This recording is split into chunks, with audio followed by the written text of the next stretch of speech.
Hello and welcome back. It is me, and today we are discussing fallacies.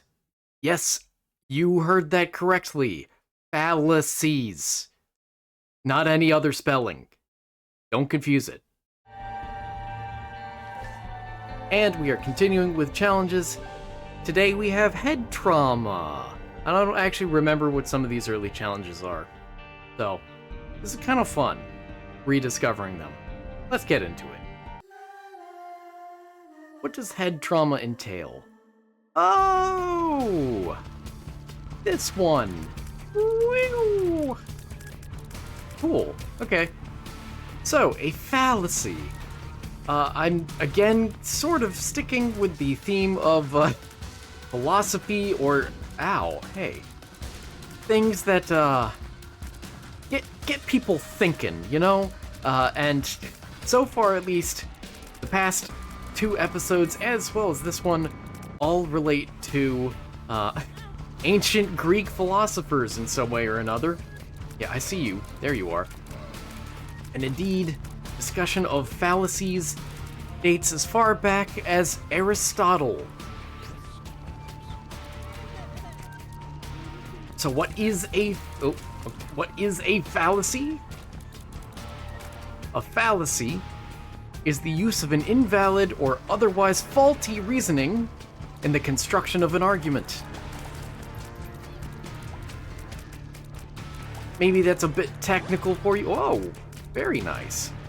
Maybe that's a bit technical for you. Don't worry, I'll give plenty of examples as we go.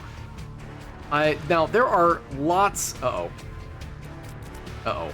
Let me think this through. Actually, I don't have a good way to think this through. Okay.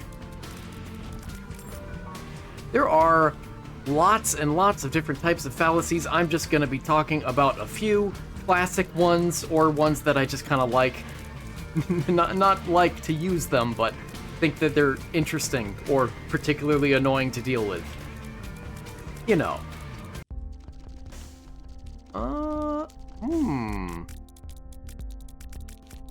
Where would the secret room be? Oh. I would like money for the Bible. That would be nice. Okay, not there. Probably here. If not below. Cool. Oh, good. You know, I have free keys. Oh, can't believe I just did that to myself. The tower. Great. So, fallacies are supposedly, according to Wikipedia, pretty common when the speaker's ultimate goal is some sort of common agreement. Fallacies are also kind of common when it comes to politics. Because, I don't know, maybe politics has something to do with reaching common ground for people. That'd be weird. Great. Slightly more damage. I mean, it is appreciated. But the important thing to remember is that whenever a fallacy is recognized, that means that the conclusion of their argument that, you know, contains the fallacy... Oh, yes! I don't actually care about you as an item. Sorry. That means that the conclusion is unproven, but that it doesn't necessarily mean the conclusion is false either, and I'll get to that at the very end with the most ironic of fallacies. Oh, okay. Great, thanks. So, I almost said Plato. Nope, but that's not correct. Aristotle identified 13 different fallacies in his work that is translated as Sophistical Refutations. But, you know, looking around the Internet Encyclopedia of Philosophy identifies at least 231 different fallacies to date. So, that's a lot. Oh. Oh. Ow. Whoa. It was worth it?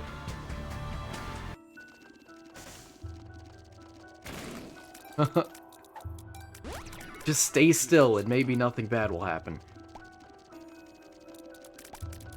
So yeah, there's a lot of fallacies around these days. Fallacies around. Just to make my pronunciation extra clear on this. Oh. No, no, no, no. Do it, do it. Okay. Good enough.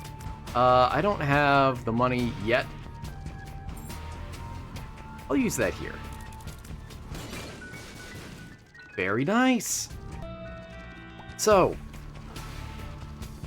let's get going with the list of Aristotle's 13 fallacies. That's mainly what I'm going to talk about, are those 13. Oh, hold on, let me... Uh-oh. Yeah, I saw that. I knew that would be a problem. There we are. Hey. Oh, sure. Money equals power is not bad, honestly. Although I'm very curious about what this synergy looks like. Whoa. Whoa. Anyway, now that I've gotten rid of all my health, the first of his 13 stated fallacies is the accent fallacy, meaning different accents, like literal accents, or different pronunciation of words can lead to different meanings. Oh, okay. This is weird. And as you will notice, the first half or so of these 13 fallacies that Aristotle identifies are mainly just focusing on ambiguous or double meanings in sentences. So maybe not quite what we think of as fallacies today. But again, this first one is a difference in accent or pronunciation. For example, lead versus lead. They're spelled the same. Specifically, this fallacy focuses on heteronyms. Great. Two words that are spelled the same but pronounced differently. So if you talk about the lead singer of a band versus the lead singer of a band, writing that down might be a little ambiguous, a little. Although I'm sure most people would figure out that you're talking about lead, not lead. Unless you're actually talking about a lead singer. Ooh. Nice. Speaking of pronunciation, you could even argue that, the line in the Constitution, all men are created equal, can have some very different meanings depending on which words you emphasize. Sorry, I said that was based on pronunciation. I really meant emphasis. Emphasis. There we are. Thanks. Oh. No, I'm weak and scared. Oh. So, all men are created equal. Of course, that's in the United States Constitution. But if you change the emphasis of some of the words just a little bit, then you get all men are created equal, which has the implication that it's only referring to males. Or that all men are created equal, which implies that we lose this status somehow or another. I could have had another Super Meat Boy this run, and it would have been great. Oh, I can just get you. Do I care about anything else? I would like to search for any sort of tinted rocks. Well, that'd be nice. Oh well. Any tinted rocks in here that I'm just too blind to see? No. Cool. Next is amphiboly. That is ambiguous sentence structure. Let me focus. Oh. Yeah, okay. Okay.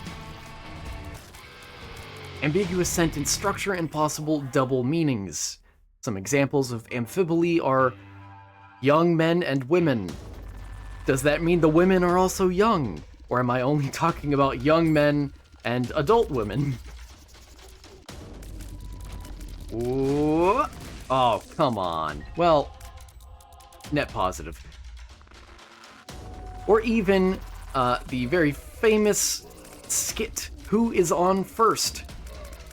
That relies on amphiboly because in the case of Who is on First, the person asking the question the first person is asking a question. Who is on first? The person responding says, identifies it not as a question but as a statement that the person with the name Who is on first. Or maybe I got that backwards. I don't know. It's been a while since I've seen that skit.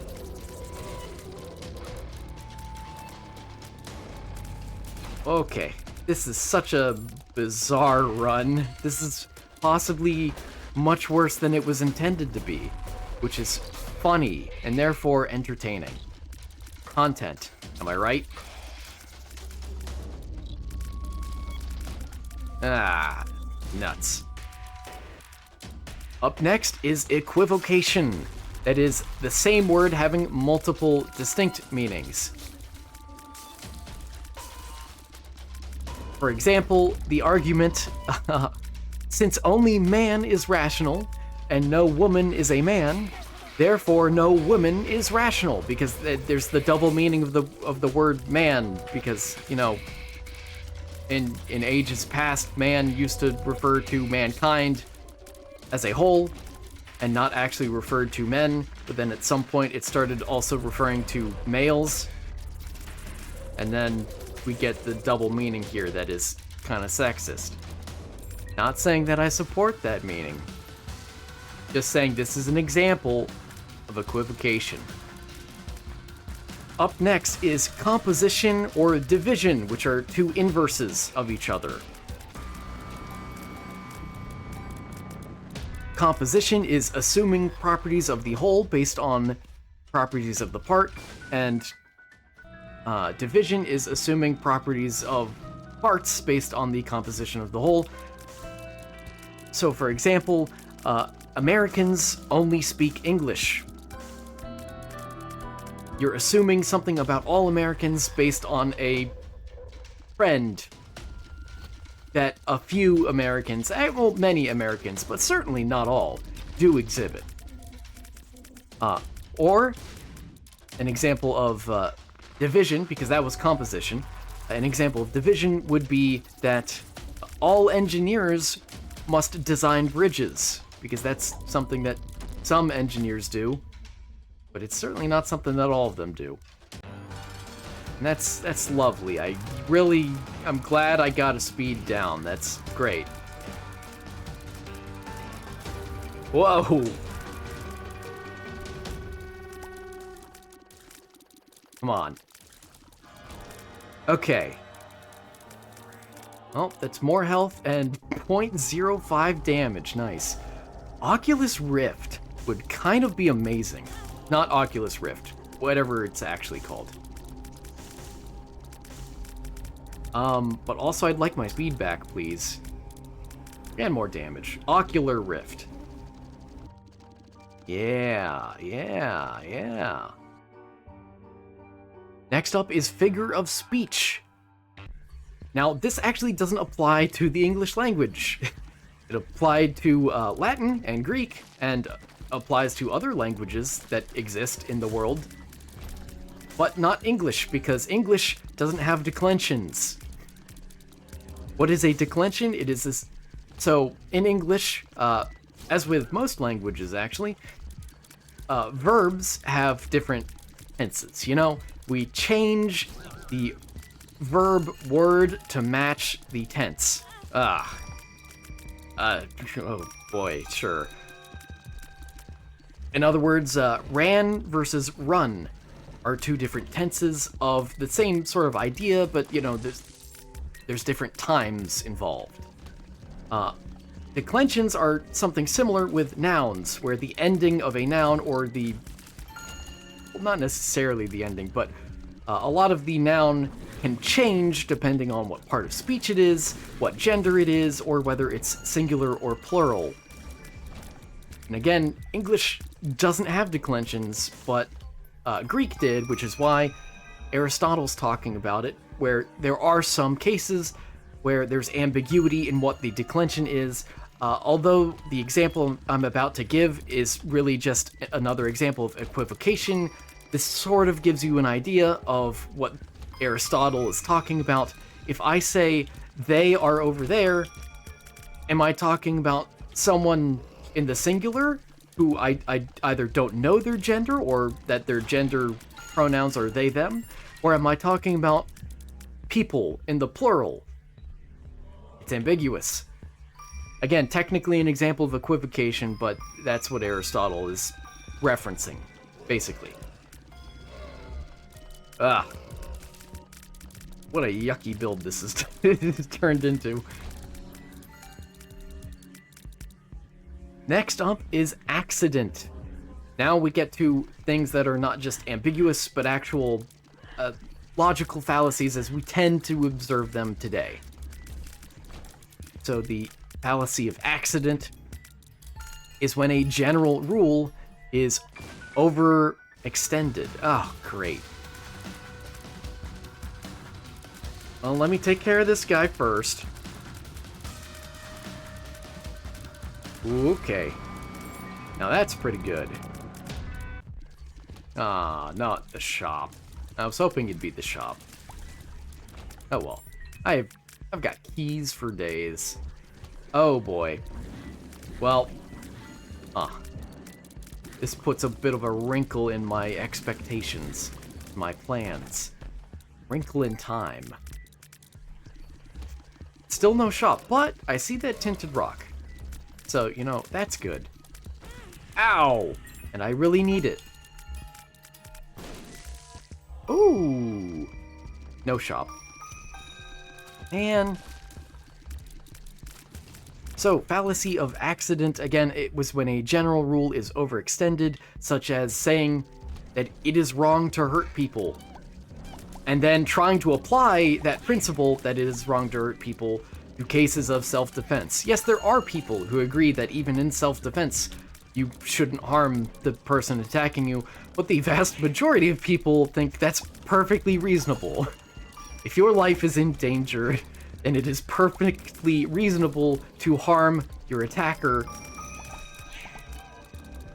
And therein is the fallacy. If someone tries to apply the general rule of harming someone is wrong to a case like that.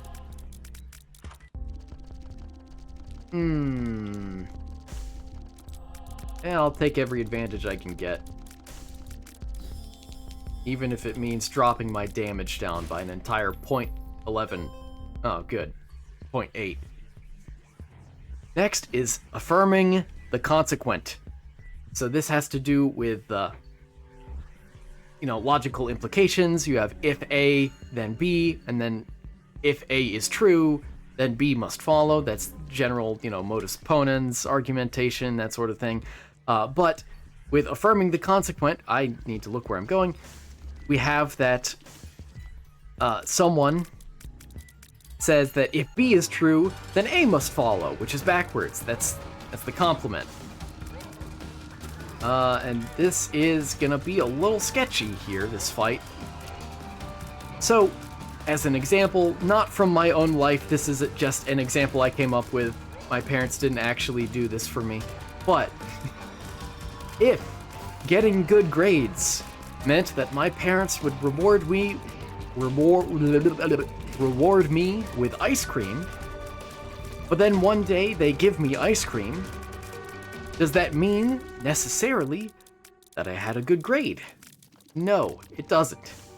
Doesn't follow. Maybe they're just being nice to me.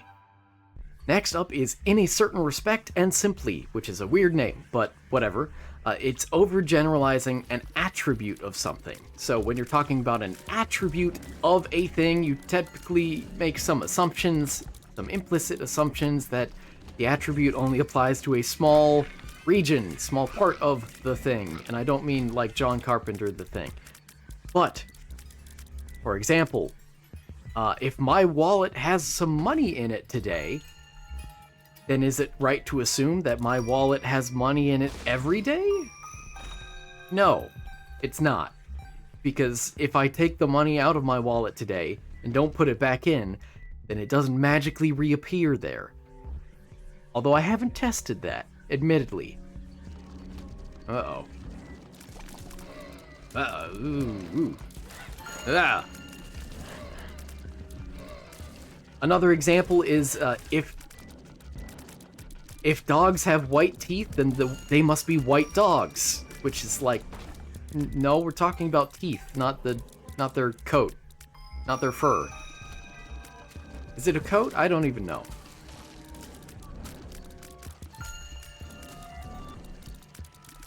Next up is missing the point. Oh, cool. Missing the point is when the conclusion does not follow from an otherwise sound argument. So it's non sequitur. There are a bunch of different non sequitur fallacies, but this is, in my opinion at least, the most prominent of them. So for example, supposedly this fallacy is used a lot by politicians because if you aren't paying very close attention to the argument being made, then it sounds fine at a glance. Ah, great. Whoa.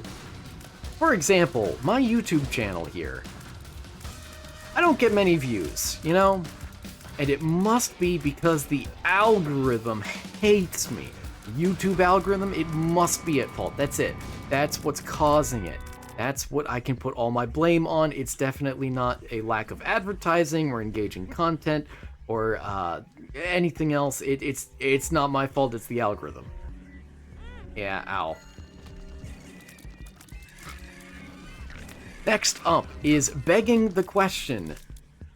Now this is a tricky one because this is related to circular reasoning. Arguably circular reasoning is just a more obvious form of begging the question, but it's where you implicitly assume that the conclusion is true in an argument. What it means is, for example, if I say, well, this isn't wrong, then it must be right. It's like, well, yeah, I just said it's not wrong. And, I don't feel like taking plan C.